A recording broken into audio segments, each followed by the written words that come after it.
بسم الله الرحمن الرحیم. شروع کوم د پاک الله په نوم چې بخښونکی او مهربانه دی.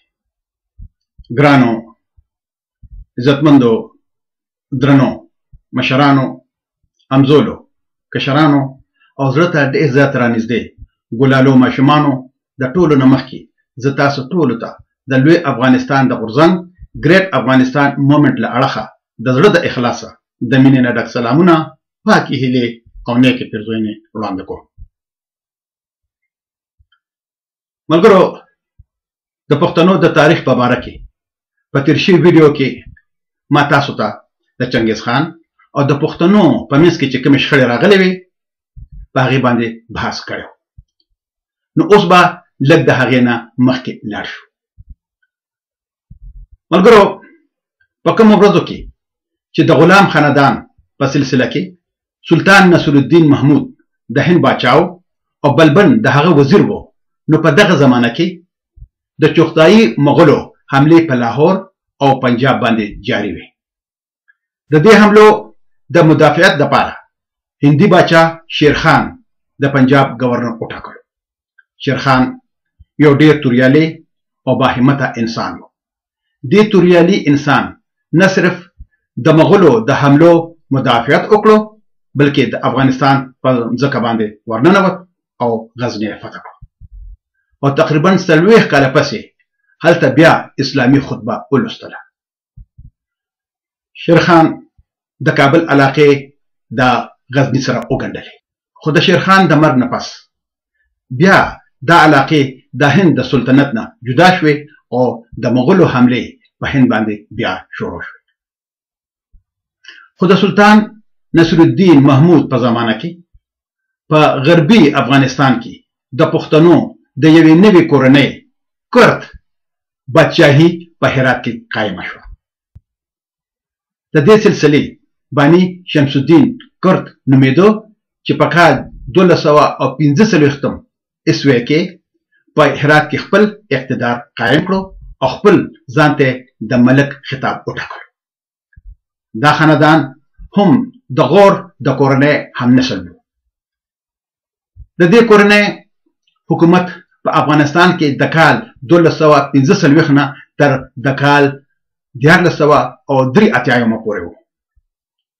د دې کورنۍ باچاهانو په ملک کې یو باقاعده او منظم حکومت قایم کړی او علم و ادب، تجارت او صنعت و حرفت ته توجه ورکړی و. د دې سلسلې دویم باچا رکن الدین او دریم فخر الدین نومېده. تر د کال 1408 عیسوي پورې دا باچایان د مغولو زیر اقتدار او د هغوی باجګزار وو. ولې د دې سلسلې څلورم باچا غیاث الدین د مغولو د اقتدار نه ازادي حاصله کړه او دغه شان د دې سلسلې نور باچایان لکه دویم شمس الدین، ملک حافظ او معیوز الدین حسن آزاد او خود مختاره باچایانو. معیوز الدین حسن د کال 1401 نه تر د کال 1401 عیسوي پورې د دې سلسلې اووم باچا. د ده په زمانه کې د فارس د مغولو طاقت مخ په زوال و. دغه وجه وه چې معیوز الدین د مرغابه پورې علاقې ونیولې. د ده په زمانه کې تجارت، علم و فضل هم ښه ترقي کړې وه. د 11 کالو د حکومت نه پس په کال 1401 عیسوي کې وفات شو او د ده په ځای غیاث الدین بابر علي تخت نشین شو. د غیاث الدین په زمانه کې تیمور لنګ د خپلو فتوحاتو آغاز وکړ. په دې سلسله کې تیمور خپل یو استازی هرات ته هم ولېږلو او مطالبه یې وکړه چې د هرات حکومت ته په رضا صلاح د تیمور اقتدار ته تسلیم شي. لیکن غیاث الدین د تیمور دې خواهش منلو ته تیار نه و او د دې نتیجه دا شوه چې تیمور په هرات حمله وکړه او ملک غیاث الدین د خپلو زامنو سره د تیمور په لاس کې بندیوان شو او هم دغه په حکم باندې ووژل شو.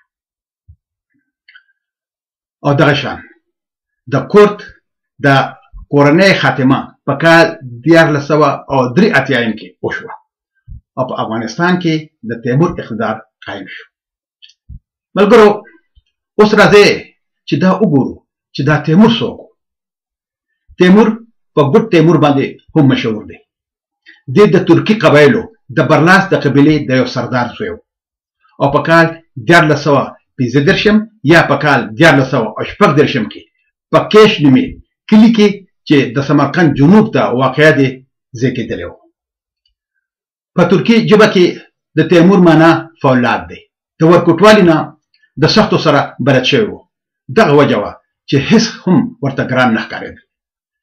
په یوه جګړه کې په خپه خوږ شوی و او د هغې نه لغونته کې ګوټ شوی هم و. نو دغه وجه وه چې دی په ګوډ تیمور یعنې تیمور لنګ باندې هم مشهور دی. د چغتایي مغولو نه اقتدار ترلاسه کړو او چې ځان یې ښه مضبوط کړو نو په مرکزي اسیا کې یو عظیم سلطنت تشکیل کړو. د دې سلطنت مرکز سمرقند و. د دې نه پسې په لښکرکشو ګوتې پورې کړې. تیمور د مور د طرفه د چنګیز خان خپل و او د هغه په شان ډېر صاحب تنظیم، ضابط او زړور و او د غیر معمولي قوت اراده خاوند و. په خویونو کې د چنګیز خان نه کم نه و او په مکر و فریب او چالاکو کې د چنګیز خان نه هم دوه ګوتې د پاسه و. ملګرو د خوشه علاقې ونیولې او د کال 1481 او د کال 1483 عیسوي په منځ کې هرات، سیستان او کندهار هم فتح کړل او بیا یې هغه څه وکړل چې کوم د ده نه وړاندې چنګیز خان هم نه و کړی. په پښتنو قبایلو په غریزو مینو کې حملې شروع کړې.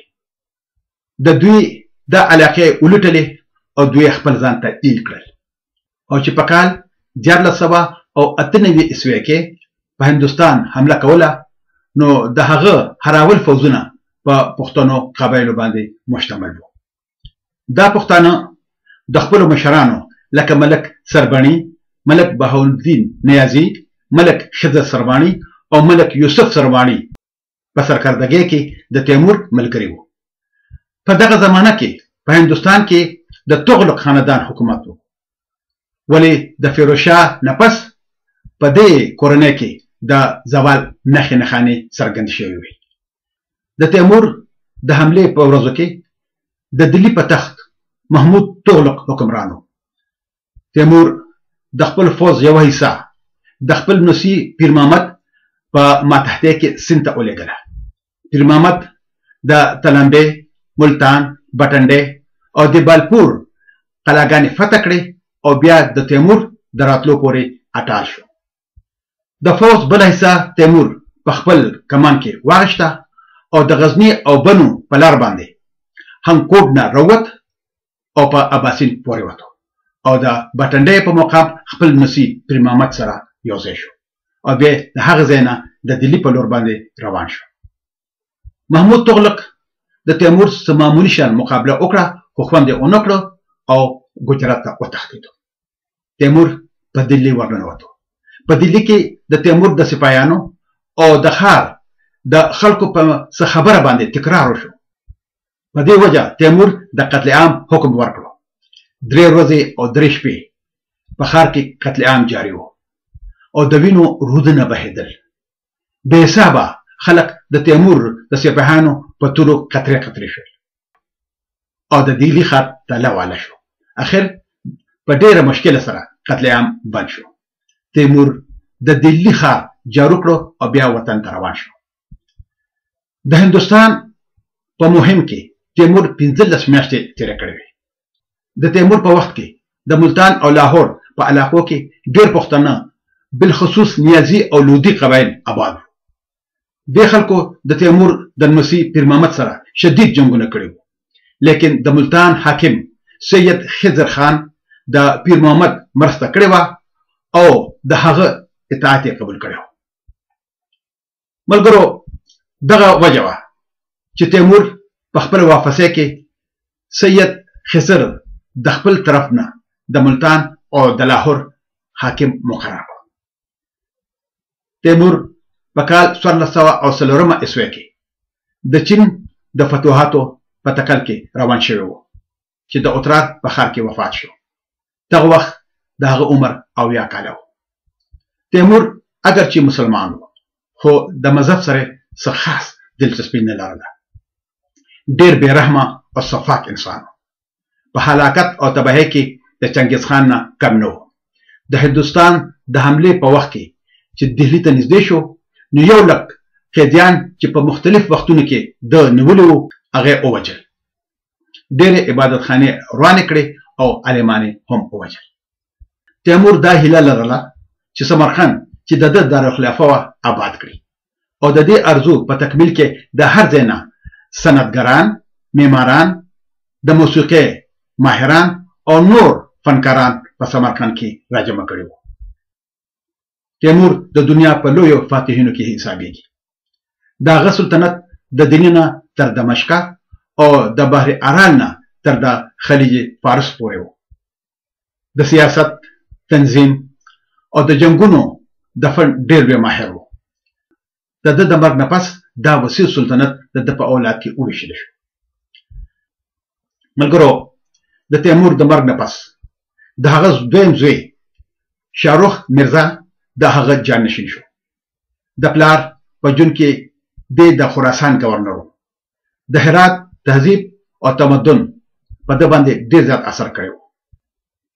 د خپل سلطنت مرکز هم هرات وټاکلو او په سمرقند کې خپل زوی الک بیگ میرزا چې یو ډېر عالم او فاضل و او په علمي هیئت کې ډېر زیات ماهر و حاکم مقرر کړ. شاهرخ طبعا امن پسند او د جنگونو نه متنفره انسان. د ده په زمانه کې په ملک کې امن و امان و. د خپلو ځینو مصاحبینو خصوصا د خپلې بیګمې ګوهرشاد په تلقین او مشوره شاهرخ تر څه حده پورې د هغه تباهو تلافي وکړه کومې چې د ده نه مخکې د ده پلار کړې وې. ملګرو، شاهرخ خان په خپله هم په خپله زمانه کې د موسیقۍ یو ډېر لوی ماهر و. دې بچا 43 کاله حکومت وکړو او په کال 1440 عیسوي کې وفات شو. د تیمور د کورنۍ وروستنی مقتدر باچا سلطان حسین بایقرا و. د ده پلار غیاث الدین منصور نومیده. دی د تیمور کړوسی و. دی په هرات کې زیږېدلی و چې د الغ بیګ په تربیت کې لوی شوی و. د خپل نومیالي وزیر علي شیر نوایی په تلقین د علم و عرفان په لار کې ډېر خدمتونه کړي دي. ملګرو، د ده زمانه د علم و عرفان او صنعت و حرفت د ترقۍ زمانه وه. سلطان حسین د 35 کالو حکومت نه پس په کال 911 هجري کې د بادغیس په مقام وفات شو او په هرات کې ښخ شو. ملګرو، د سلطان بایقرا په زمانه کې د تیمور په ټبر کې میرزا الغ بیګ د غزنی او کابل په علاقه حکمران و. خو میرزا الغ بیګ چې د بابر تر هم و په کال 1502 کې مړ شو او د هغه د مرګ نه پس په دې علاقه کې شهرونه فسادونه شروع شول. ولې هم په دغه کال بابر په کابل باندې قبضه وکړه او دغه شان یوازې دا نه چې په افغانستان کې د تیموري خاندان حکومت قایم پاتې شو بلکې په هندوستان کې هم قایم پاتې شو. خو ملګرو، دا خبره د فکر وړ ده چې د چنګیز خان نه واخله تر د بابره پورې زمانه بلکې د دې نه څه زمانه وروسته هم په افغانستان کې د پښتنو تاریخ په تیارو کې پروت دی. په دې اوږده زمانه کې چې تقریبا 300 کاله باندې مشتمله ده د پښتنو قبایلو نومونو د دوی د ژوند جواک او ژبې په باب باندې موږ ته هیڅ معلومات په لاس باندې نه راځي، ځکه چې په حقیقت کې د پښتنو د تاریخ دا زمانه د هندوستان سره تعلق لري. په دې اوږده زمانه کې چې په افغانستان کې د مغولو د حملو په وجه د طواف الملوکۍ او باچاګردۍ کیفیت قایم و، په هند کې پښتنو دومره سیاسي اقتدار حاصل کړی و چې د هندوستان په تخت د دوی د یو نه زیاتو خاندانونو با اقتدار حکومتونه قایم کړي وو. او چې کوم وخت بابر کابل فتح کړو په دغه وخت کې هم په هندوستان کې د پښتنو یو مقتدر سلطنت قایم وو چې آغاز د بابر د پیدایش نه 50 کاله آګاهو شوی او هم دغه سلطنت د بابر د لاسه سقوط وموند. نو ملګرو په دې وجه موږ ته د پښتنو د سیاسي ترقۍ د تلاش او لټون لپاره یو ځل بیا د افغانستان نه د هند په لوري توجه ګرځول ضروري شو. خو دلته به صرف دومره وینا ضروري وي چې په دې اوږده عرصه کې د افغانستان څه بل تاریخ نشته او نه په دغه زمانه کې دا وطن د افغانستان په نوم باندې مشهور و. البته دا خبره ټیک ده چې په دغه زمانه کې د موجوده افغانستان د یو نیم ښار مثلا د هرات د ترقۍ حالات معلوم دي. دا ښار نه صرف د کرت د کورنۍ په زمانه کې د دوی د حکومت مرکز و بلکې د تیمور د اولاد په زمانه کې هم د خراسان د ګدۍ ځای و او یوازې د لویو لویو مدرسو شاهي عمارتونو او زیارتونو په وجه مشهور نه و بلکې د هغې زمانې د عالمانو، فاضلانو، فلسفیانو او فنکارانو هم یو ډېر لوی مرکز و. ولې تر څو پورې چې د ملک د مجموعي حالاتو د پښتنو قبایلو تعلق دی نو د دې نه موږ ته څه خاص معلومات په لاس باندې نه راځي. البته د بابر د وخت یعنی د کال 1504 نه پس د پښتنو مړ شوي تاریخ بیا راژوندی کیږي. ملګرو لکه څنګه چې مې وړاندې وویل د چنګیز خان نه پس د هغه د اولاد په زمانه کې د غوري پښتنو کرد کورنۍ په هرات کې د مغولو زیر اقتدار یو حکومت قایم کړی و چې وروسته د مغولو د اقتدار نه ازادي حاصله کړه. لیکن د دې حکومت د اقتدار دایره ډېره زیاته محدوده وه. د ملک په مختلفو حصو کې باچاګردي شروع وه او مغولو به په هر لوري یرغلونه کول او ملک به تاله کولو.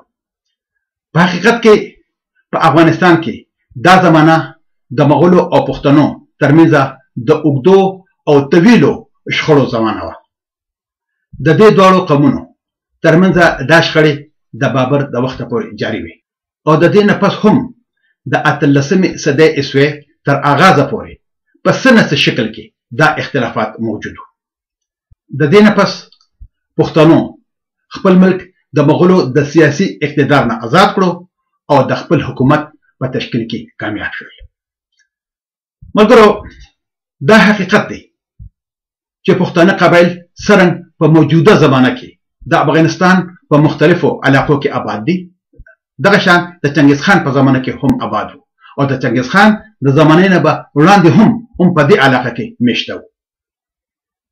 د کرد کورنۍ په عهد حکومت کې د پښتنو او مغولو ترمنځ د ځینې مقامي جنګونو حال معلومیږي. په دې قسم جنګونو کې د یو جنګ چې د سور غر د جنګ په نوم باندې مشهور دی حال موږ ته په لاس باندې د پټې خزانې په شهادت باندې معلومیږي. ملګرو دا جنګ د مغولو او د غلجي پښتنو ترمنځ شوی و. د سور غر دا جنګ اگر چې په ظاهره کې د معمولي نوعیت جنګ دی ولې د دې جنګ اهمیت په څو وجوهاتو باندې ډېر زیات دی.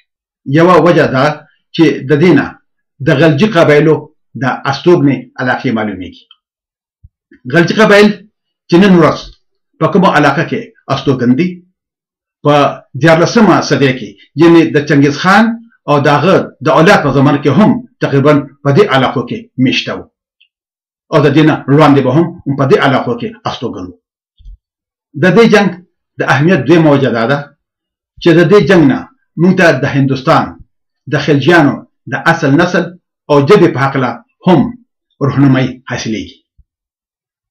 د هندوستان خلجیان هم په دغه زمانه کې یعنې د چنګیز خان او د هغه د اولاد په دوران کې د افغانستان نه هندوستان ته تللي وو. دا ظاهره ده چې د افغانستان غلجیان پښتانه او د دوی ژبه پښتو وه. نو د هندوستان د خلجیان به هم هغه خلک وو کوم چې په افغانستان کې د غلجیانو په نوم باندې مشهور دي او د دوی مورنۍ ژبه پښتو وه. اگر چې د ترکانو سره ډېر نږدې او ژور تعلقاتو په وجه به دوی ترکي ژبه هم خپله کړې وي. د سور غر په جنګ کې د غلجیانو مشر هوتک بابا و چې د بارو زوی د تولر نوسي او د غلجي بابا کاروسي او د پټي خزانه په شهادت په کال 661 هجری کې زیږیدلی و.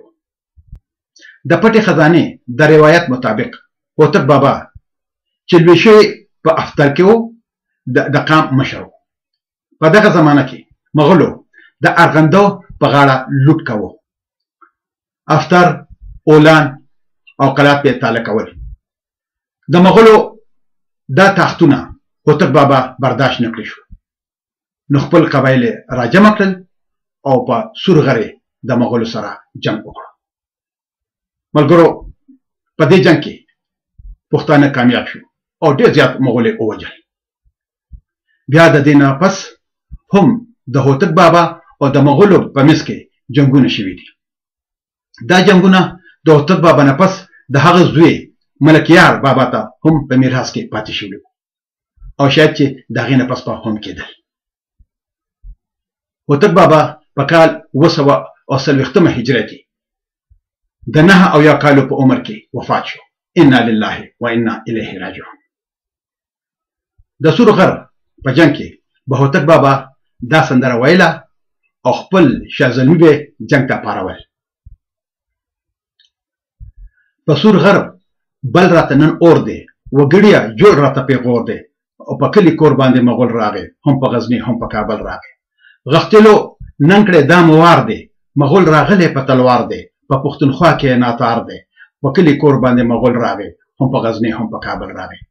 د مرغۍ غختلو راشي په ننګ د واړه پښتونخوا شي او تورې تیرې غشي ترنا شي، او په کلي کور باندې مغول راغی، هم په غزني هم په کابل راغی. زلمو په غشو کړی وارونه، د تیرو تورو ګزارونه، ور وړاندې کړی خپل ټټرونه، په کلي کور باندې مغول راغی، هم په غزني هم په کابل راغی. زما د زلمو وینې بهیږي، ځمکه او غرونه پر سر کېږي، میرسي زغلي او ترهېږي، په کلي کور باندې مغول راغی، هم په غزني هم په کابل راغی.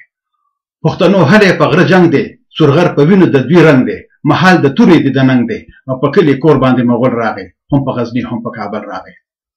زلمو په ننګ ځانونه مړه کې، دشمن په غشو مو پیله کړی، د پښتونخوا ځمکې ساته کړی، او په کلي کور باندې مغول راغی، هم په غزني هم په کابل راغی. ملګرو اوس هم په لوی الله سپارم د پښتنو د تاریخ په باره کې د نوي ویډیو انتظار کوئ. تل دې وي پښتو، تل دې وي پښتونولي، او تل دې وي زموږ د پلار نیکه خوږ وطن لوی افغانستان. د ازادۍ په هیله مشال خان ټکر.